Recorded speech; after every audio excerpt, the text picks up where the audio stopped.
7:30, ঠিক আছে? আর কাদের আগমন হয়েছে শুনতে পারবো না।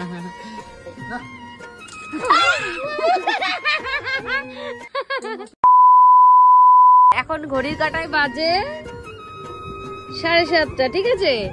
আর কাদের আগমন হয়েছে শুধু একটু দেখো। ওকে আমরা হচ্ছে কালকেও দেখতেও গেছিলাম, ওকে ওর শরীরটা দেখো, শরীরটা খুবই খারাপ, ঠিক আছে? তাই জাইম্বু আজকে, ও কালকেই আসতো বাট অনেকটা রাত হয়ে গেছিল তো, যেহেতু ওর শরীর ভালো না তাই আমরা নিয়ে আসিনি ওকে। তাই দিদি এখন চলে এসেছে। আয় দিদি, আমার বুকে আয়, মানিক আমার বুকে আয়, আমার বুকে আয়। তো দিদি চলে এসে, সত্যি খুব খারাপ।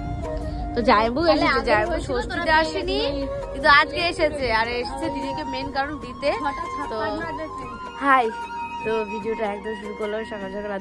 তো কালকে আমি আর কোনো ক্লিপ নিতে পারিনি কারণ দিদি এসছে, আর ওই আসলে পর সবাই তো এক জায়গায় হলে পরে গল্প আড্ডা মারতে মারতে সময় চলে যায়, ভিডিও করার কথা মাথায় থাকে না। তো যাই হোক, কালকে আমি ভিডিওটা করতে পারিনি, ওই শুধু এসছে ওইটুকুই দেখিয়েছি। আর এখন আমার সব কাজ কিন্তু কমপ্লিট, সকালের বাসি কাজ কমপ্লিট হয়ে গেছে। আর চলো তোমাদেরকে দেখায় ওরা কি করছে, ঠিক আছে? ওরা সব বাইরে বসে আছে, চলো দেখি। কি করছিস?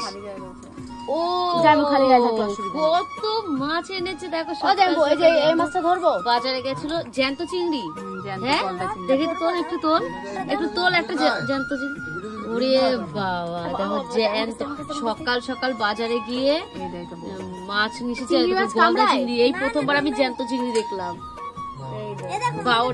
বাউরের নদীর, যাই হোক নদীর মাছ নিয়ে এসেছে। এই দেখ চিংড়ি লাফাচ্ছে, জ্যান্ত চিংড়ি পূর্ণিমা ধরেছে। কি হয়েছে? চিংড়ি লাফাচ্ছে।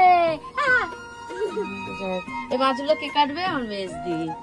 মেজদি ছাড়া আমি পারবো না, এসব মাছ আমি কাটতে পারবো না। চিংড়ি মাছ কামড়ায়।